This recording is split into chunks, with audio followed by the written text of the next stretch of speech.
विद्यार्थी मित्रांनो, पुढच्या व्हिडिओमध्ये तुम्हा सर्वांचं स्वागत आहे. मागच्या व्हिडिओत सांगितल्याप्रमाणे प्रोटीन तयार करण्याचा प्रोसेसमधला दुसरा टप्पा, दुसरी स्टेज आपण पाहतोय, जिला म्हणलं जातं ट्रान्सलेशन. ट्रान्सलेशन प्रोसेस समजून घेण्यासाठी काही महत्त्वाच्या गोष्टी आपण लक्षात ठेवणं आवश्यक आहे. जसं ट्रान्स्क्रिप्शन हे न्यूक्लियसमध्ये झालं होतं, तर आता ट्रान्सलेशन प्रोसेस ही नेहमी लक्षात ठेवायचं आहे की ही प्रोसेस नेहमी सायटोप्लाझममध्ये होणार आहे.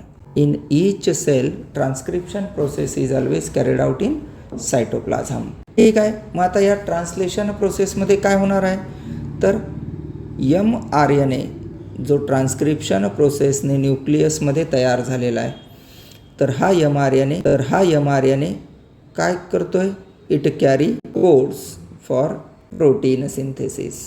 mRNAने प्रोटीन तयार करण्यासाठीचा कोड जो घेऊन आहे तो घेऊन आलेला आहे, तो DNA कडून आणलेला आहे कोड त्याने. आता त्याने कोड कोणत्या फॉर्ममध्ये आणला आहे, तर in the form of codons. आपण पाहिलं आहे ना की mRNAवरच्या तीन न्यूक्लिओटाईडच्या ग्रुपला आपण कोडॉन म्हणतो. आणि प्रत्येक कोडॉन काय करतो, तर each codon carry information for to specify one amino acid.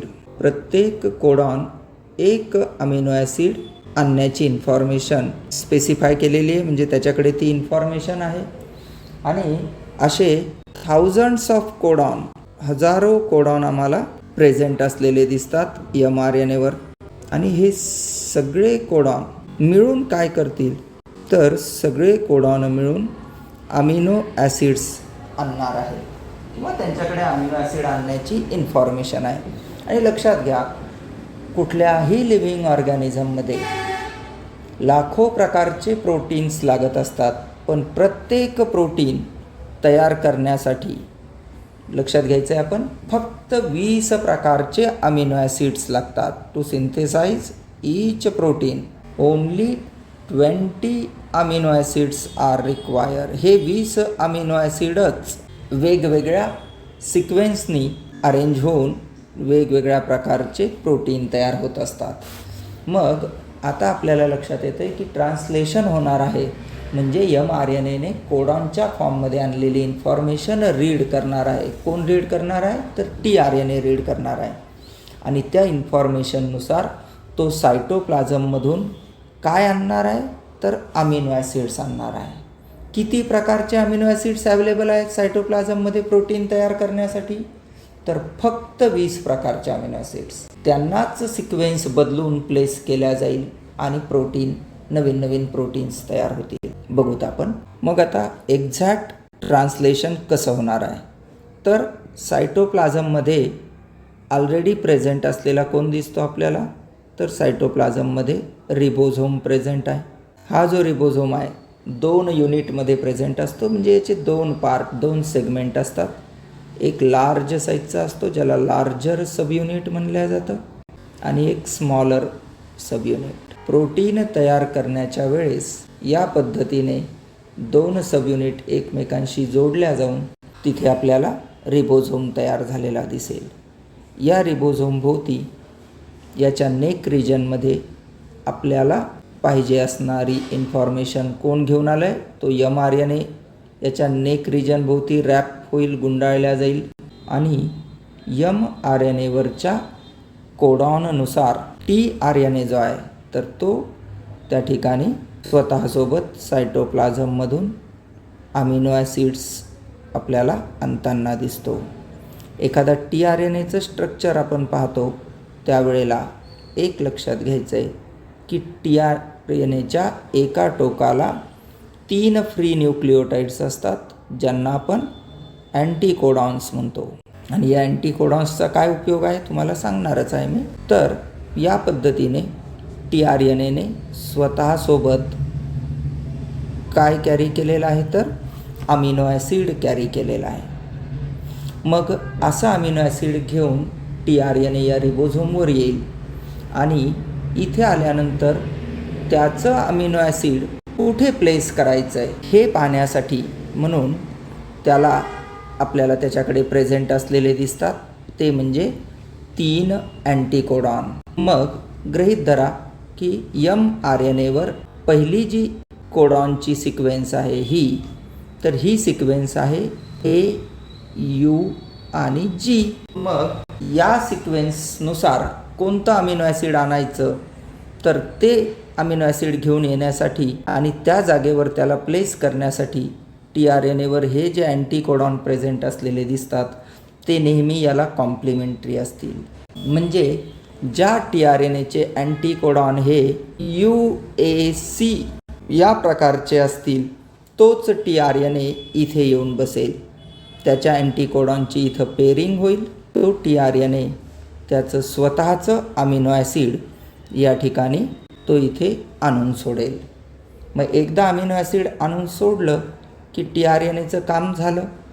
तो tRNA नंतर त्या जागेवरून निघून जाणार आहे. बघा या पद्धतीने.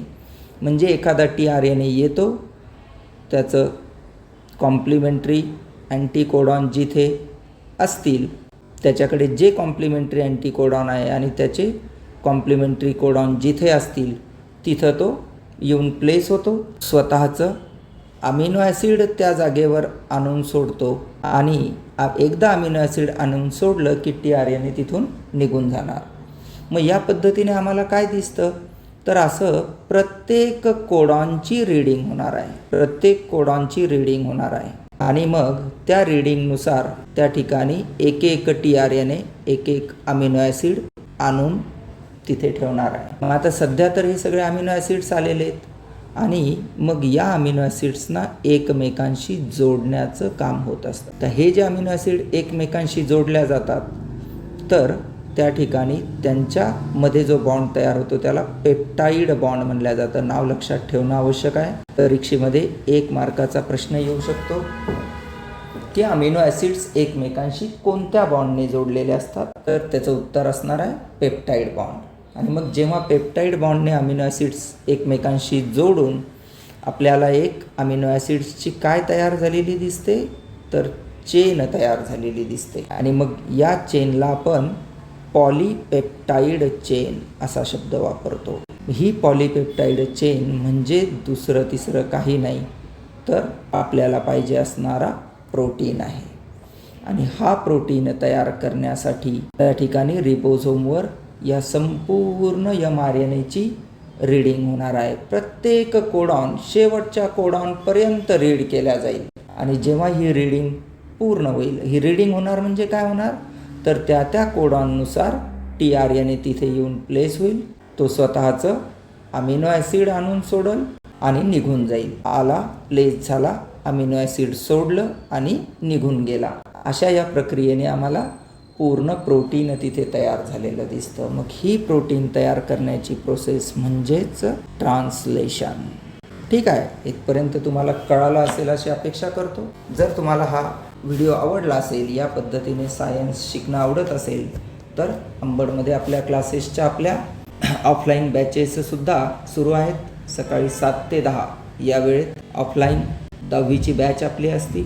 एक वेळेत क्लासवर अवश्य भेट द्या आणि आपली बॅचेसबद्दलची माहिती मिळवा. तोपर्यंत आपण इथे थांबू. पुढच्या लेक्चरमध्ये, पुढच्या व्हिडिओमध्ये आपण ट्रान्सलेशन प्रोसेसमधलीच एक छोटी स्टेप पण महत्त्वाची स्टेप म्हणजे ट्रान्सलोकेशन, तर ही स्टेप आपण पाहणार आहोत. तोपर्यंत थांबू. धन्यवाद.